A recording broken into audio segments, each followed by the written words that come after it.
नमस्कार। आता मीराला हॉटेलची मोठी ऑर्डर मिळाल्यामुळे मीराला खूपच आनंद होतो। मीरा घरी येते आणि पहिले सत्याला सांगते। आता सत्या देखील खूप खुश झालेला असतो। निरूपा त्यांचं बोलणं चोरून ऐकते आणि निरूपाला राग येतो। निरूपा म्हणते, म्हणजे आता या फुलवालीकडे एवढा पैसा येणार? हिला ऑर्डरवर ऑर्डर मिळतच चालल्या आहेत। नाही, मी आता हिला या ऑर्डरला पाठवूच देणार नाही। मी आता काहीतरी प्लॅनच करते, असं म्हणून निरूपा आता मीराला पाठवणार नाही आहे। तर दुसऱ्या दिवशी मीरा ही सकाळी लवकर उठून घरातलं सगळं जेवण बनवते, तयार होते आणि तिकडे हॉटेलच्या डेकोरेशनसाठी निघते।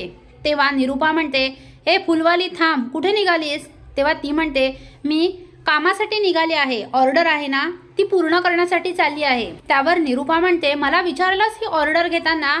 अगं घरामध्ये मी मोठी आहे, सासू आहे, तिला विचारायचं तरी। तेव्हा लगेच सत्या म्हणतो, बघितलंस का धूमकेतू? हेरवी म्हणते मी तुझी सासू नाही, तू माझी सून नाही, तू मला बाईसाहेब म्हणायचं, आणि आता लगेच या निरूपामधली सासू जागी झाली। तेव्हा निरूपा म्हणते, ए पनवती तू गप्पा बस, मी तिच्याशी बोलते ना। तेव्हा मीरा सत्याला गप्प करते। मीरा म्हणते, बोला बाईसाहेब। तेव्हा निरूपा म्हणते, घरातली सगळी कामं झाल्याशिवाय तू कुठेही जायचं नाहीस। तेव्हा सत्या म्हणतो, का नाही जायचं? सकाळी उठून माझ्या बायकोने सगळ्यांसाठी जेवण बनवलं आहे आणि आता ती कामाला चालली आहे। तुझी लाडकी सून आहे ना, तिला सांग बाकीची कामं करायला। माझी बायको आता काही कामं करणार नाही, तिला बाहेर मोठं काम भेटलं आहे। तेव्हा निरूपा म्हणते, नाही, देविका पार्लरला गेली आहे, घरातली कामं कोण करणार? दोन्ही सुना बाहेर गेल्या, मग आम्हाला जेवायला कोण वाढणार? तेव्हा लगेच सत्या म्हणतो, का तुला दिलेत ना देवाने हात, जेवण बनवलंय ते फक्त वाढून घे, आणि तिला फक्त बाहेर कामाला पाठवतेस आणि या सुनेने बाहेर जायचं नाही? हा कोणता ग तुझा न्याय? माझी बायको कामाला जाणार म्हणजे जाणार। तेव्हा निरूपा म्हणते, फुलवाली आत्ताच्या आत्ता तू घरातली सगळी कामं आटप। तेव्हा मीरा म्हणते, अहो सगळी कामं झाली आहेत।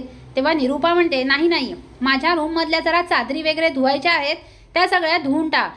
तेव्हा मीरा म्हणते, खरंच बाईसाहेब मला उशीर होतोय, आल्यावर करते ना मी। त्यावर निरूपा म्हणते, नाही, आत्ताच्या आत्ता धुवून टाक। निरूपा मनात म्हणते, मी तुला पाठवूच देणार नाही, तुला कशी कामात मी गुंतवून ठेवते ना तेच बघ। तेव्हा सत्या म्हणतो, निरूपा मी धुवून देतो तुझ्या चादरी, पण आता धूमकेतू इथे थांबणार नाही, तिने तिकडे ऑर्डर घेतली आहे, ती पूर्ण झालीच पाहिजे, जा ग धूमकेतू, मी थांबतो घरात। तेव्हा मीरा म्हणते, अहो कशाला, मी आल्यावर धुवेन ना। तेव्हा सत्या म्हणतो, आहे ना मी, तू नको काळजी करूस, तू जा। तर आता इथे सत्याने आपल्या बायकोची साथ देऊन निरूपाची चांगली जिरवली आहे। असेच मालिकांचे नवनवीन अपडेट पाहण्यासाठी व्हिडिओला लाईक आणि चॅनलला सबस्क्राईब करायला विसरू नका। थँक्यू।